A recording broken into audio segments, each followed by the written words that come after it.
We're just gonna switch. I'll just Okay. hand over All my right, mic. whatever. Just start. It's fine.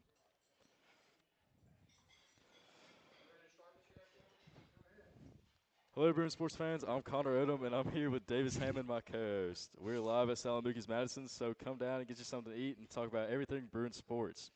Thank you to Mookie's for hosting us here tonight, and we'll just go ahead and start off by talking about basketball in their season. So, Davis, you've been Uh, calling the games here, so um, Bruins they've been doing well. In district, they are 2-3 right now. Been talking to a lot of basketball players as well, and they have high hopes for the season as well. I mean, we're still early in the season. Um, we're doing well so far. It's just we've lost good players. We don't have basketball's playing tonight. I believe the sophomore team yeah, they're playing tonight. So they we don't have have any two coaches. games tonight. Okay, well they're playing 2 games tonight. So we don't have any coaches here tonight. But later on, in about a few minutes from now, we'll have Coach Moody come on and talk about track, and then we'll have Coach Mulder come on and talk about baseball. So Davis, how has basketball been doing? Because I have been to all the games, but I know you've been to almost every single one. Pretty sure. So no, the 21-4. Thank you. On the season and 2-3 in district. Only losses in district are what was it? Is it? Fix your collar. Whoops.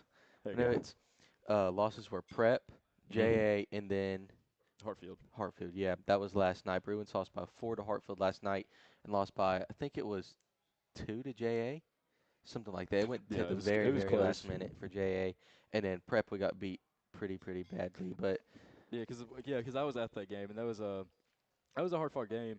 Uh, Definitely. I mean, it was just some errors. I mean, that was our first. mhm, That was our first district game. So I mean, first district game.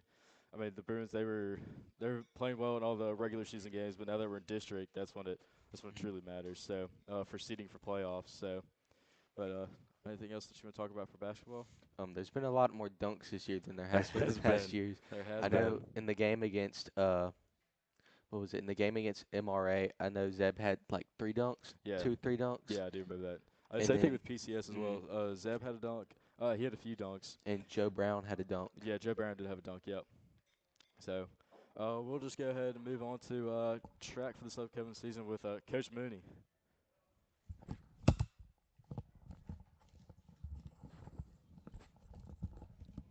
Okay.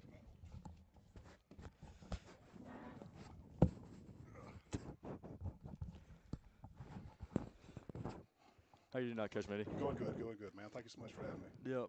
All right. So we're just gonna go ahead and start off strong. So, what would you say? What would be your coaching philosophy? So you coach track, right? Yeah. So, what would you say that would be your coaching philosophy? Well, right now we're so early in the season that we have several athletes that are still in other sports, be it basketball, several in baseball. With Coach Mulder, we have soccer going on. So we really don't have our whole team out there at practice yet. A lot of philosophy is going to be based on the athletes you have. An underlying philosophy will always be a process of expectations. I think the student athletes need to know what to expect from the coaches, and I think that the good expectation of what's expected of them. I think if you start at that, and then you adjust that with the team makeup you have, that's for me has always worked out as a good philosophy. Mm. So, like speaking of practices, how often do y'all practice right now? We practice every day after school, of course, with the subarctic weather. We haven't really been able to get out a lot, so we've been in the weight room fine tuning a few things. Yeah, I mean speaking of weight room, so I'm not too familiar with like the weights of everything. So are y'all doing like typically like, more plyometrics? It depends on the athlete and what event they're in. Of course, my throwers, they're going to be working a lot of power and strength movements. Your distance runners will be working a little bit lighter than the heavy stuff.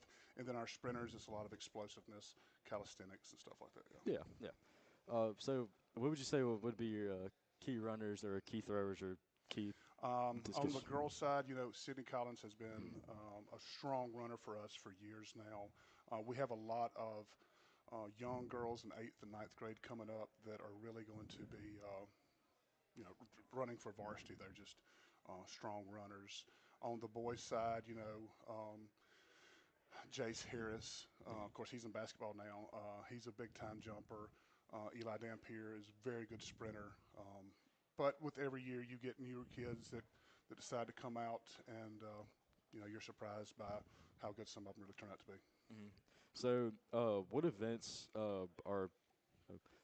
Oh, sorry. What events are y'all planning on running for the season? We run every event at a track meet except for pole vault. Hmm. We just don't have any kids at the time that want to even try it, so Yeah.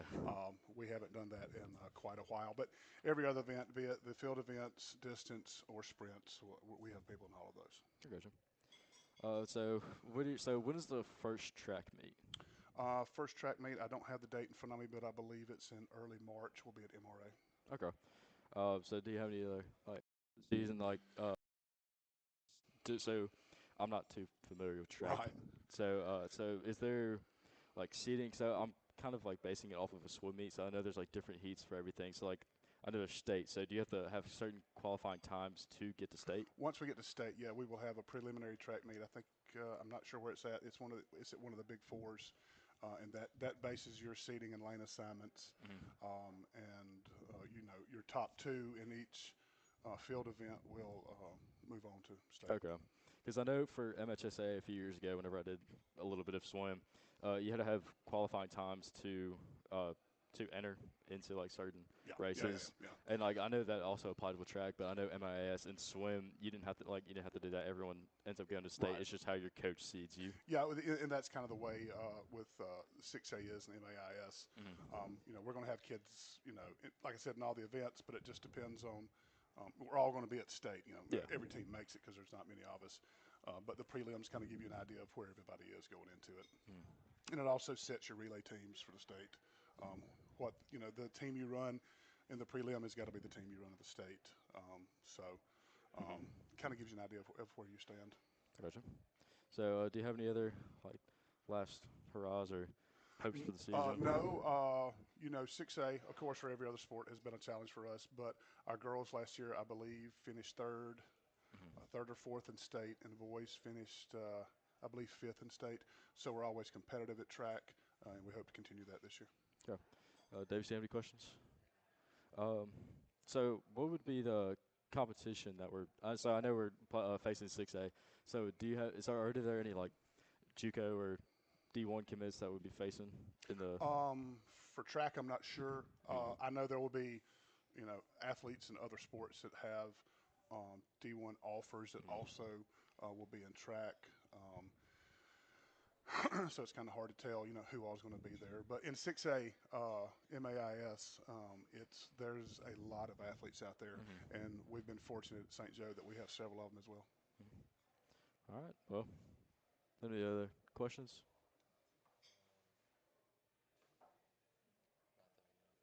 All right. But I'll get it posted. Talking about the schedule, the meets, I'll get that posted out for the school. We would love for families, students to come out and support us.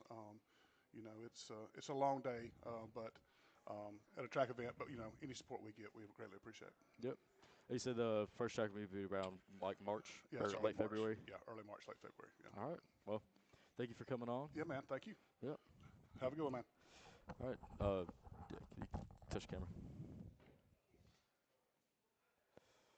Thank you. All right. All right. So for our next guest, we have our first year head coach, Coach Mulder. Yeah. Come on.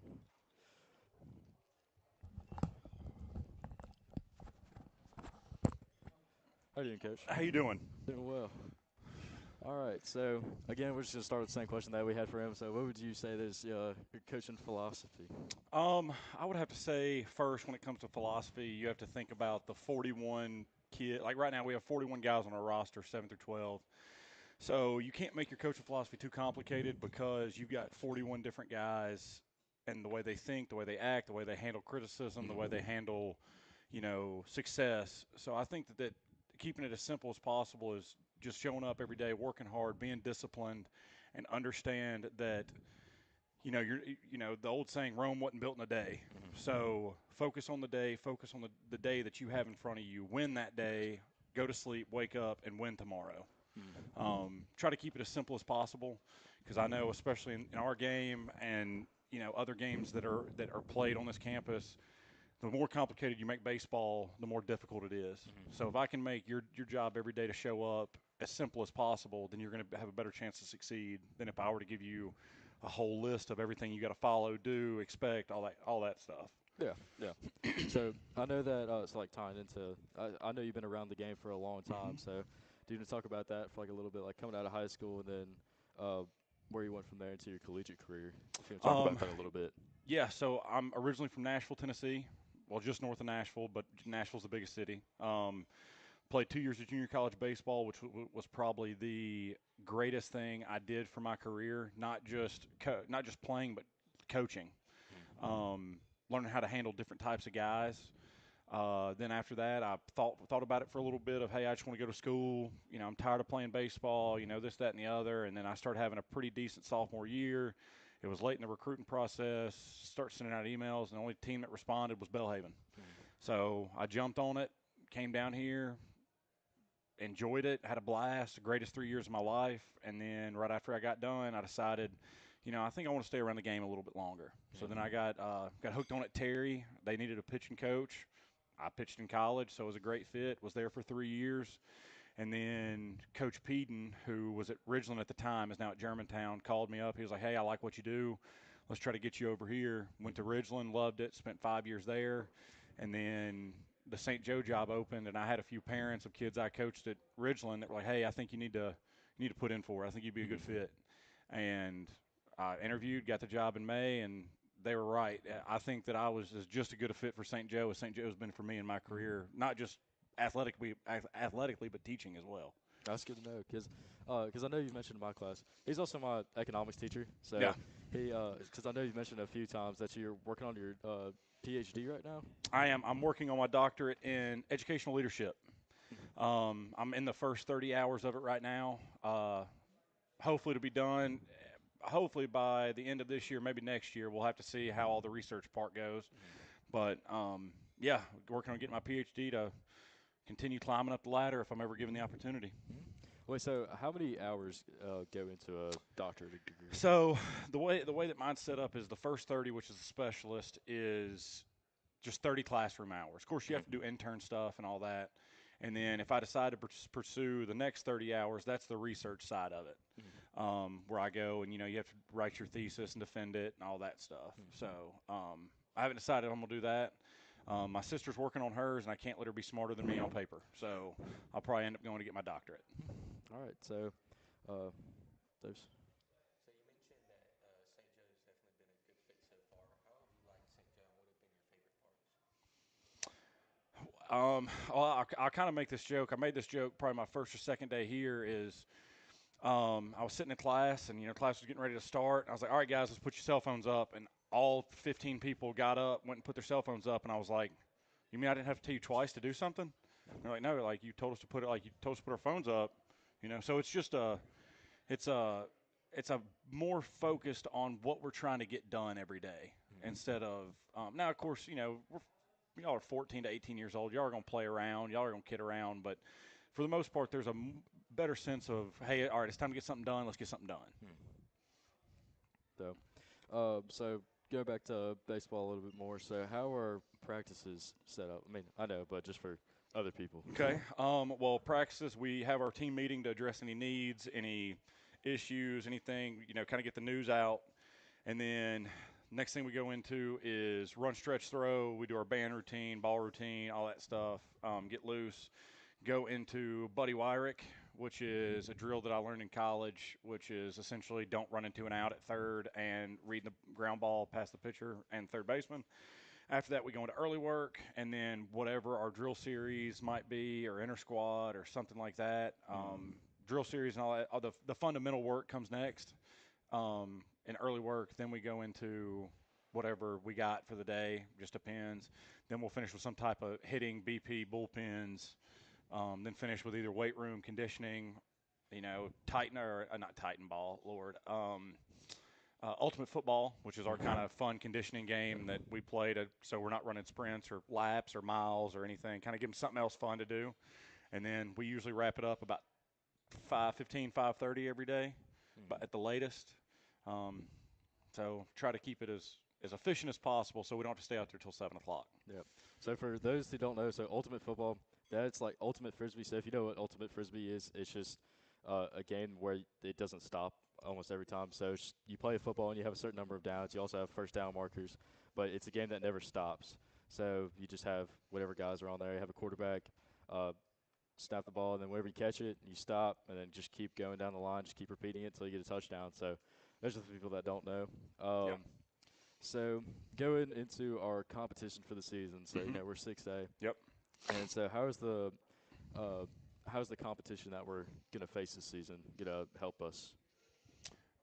Well, to be honest with you, the competition that we're going to face in MAIS 6A is I would be willing to put it up there with anybody in the state. And I'm not just saying the top four, top five. I mean, from top to bottom, we can all go. You could roll any one of these teams out and against anybody in the state, and we got a chance to beat you any day. It's going to be tough. It's going to be we're going to have some times during the season where it's going to feel like we hadn't got a breath, but the schedule that we've got before district play is we're gonna be battle tested to understand that, hey, we can do this. Kind of in the weight room where it says you can do anything for 10 seconds, right? Is we know we can hang with it. We know we can do it. We just got to go do it now. Not laying down, not bowing down. All right, it's Saturday. They cut the lights on. It's 7 o'clock. Let's roll. We got a shot. And I fully believe that with anybody we roll out there to play, whichever starting nine we got. I think that it's going to be a fun season to watch. Yeah, any other questions, Davis? Just talking about being a fun season. Who are kind of the key players this year? Obviously we got Connor over here. He's on the roster. He's going to help us out doing a laundry list of stuff. Bash Brown, he's sitting I saw him videotaping me back there. Probably sent it to his buddies. He's going to help us out on the mound. Colin McElwain's going to help us out of our senior class. Trip Mooney's going to help us out at first base. On the mound, he's a submarine guy that's going to hopefully get us a lot of ground ball double plays, ground ball outs. Junior class, we got JD, Jackson Winans, Parker Mize, sophomore class. We got Nick Glorioso, Chad Davidson, Parker McKenzie. I know I'm forgetting somebody, and I'll hear about it in class tomorrow. Coach, I can't believe you didn't talk about me. I'm excited. To be honest with you, I'm excited for our team from top to bottom. I think we've got a roster that's been set up to everybody's going to help us in some way, shape, or form. And I think the guys so far have done a good job buying into, hey, if I do my job, it's going to help us win a ball game. And no matter if you play 7 innings or you get to play 1 inning that night, winning ball games is a lot more fun than anything. Oh yeah. So I think that I think that everybody on the roster is committed and willing to doing whatever it takes and whatever's asked of them. Yeah. You got any other questions? How is y'all's JV team doing this year? I know that's kind of like the future of Boone baseball, like down the line.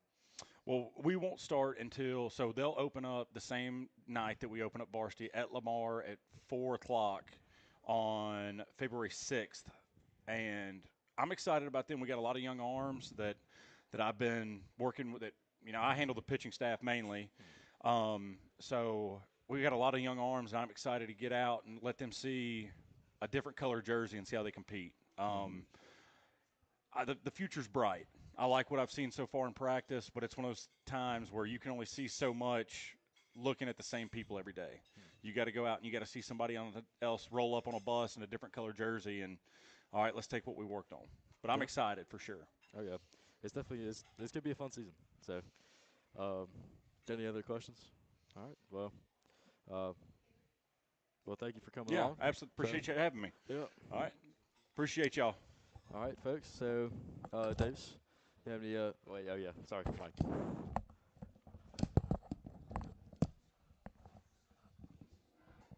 All right. Well, I just want to say one more time, or a few more times. Thank you to Salem Mookies for having us here. They're letting us use this nice renovated space that they just built. It's really nice in here. That's the first thing I said whenever I walked in here. It's a great space. So we're attempting to do this show. Yeah, next month. So we're intended to do the show next month. Try and keep it rolling for a month, and then eventually Davis will be taking it over. So yeah, you got anything else to add? Make sure to watch all the basketball streams. Yes. Those are He's been hard at work at those. and those are They're very exciting games too. I mean, I think the game versus JA we had maybe 3 or 4 dunks, and then I think the PCS game we had close to 5. Mhm. So, So, do you know what our next district game for basketball is? Because it's Friday. I know Wait, Prime is it Bailey. senior night? It's senior night. Soccer senior night is also tomorrow night as well, Mhm. and they will be facing. I'm not completely sure on who they will be facing, but uh, soccer senior night is tomorrow, so everyone come out and support. Basketball, I know for about a few more games, it's gonna be Prime Baylor just away. Make sure to still show out for those. Always show out for your Bruins, but those home games, that's gonna be a sight to see. So, again, I'll say I'm Connor Odom. And I'm David Salmon. Again, thank you all for coming out here, and then this has been Bruin Talk.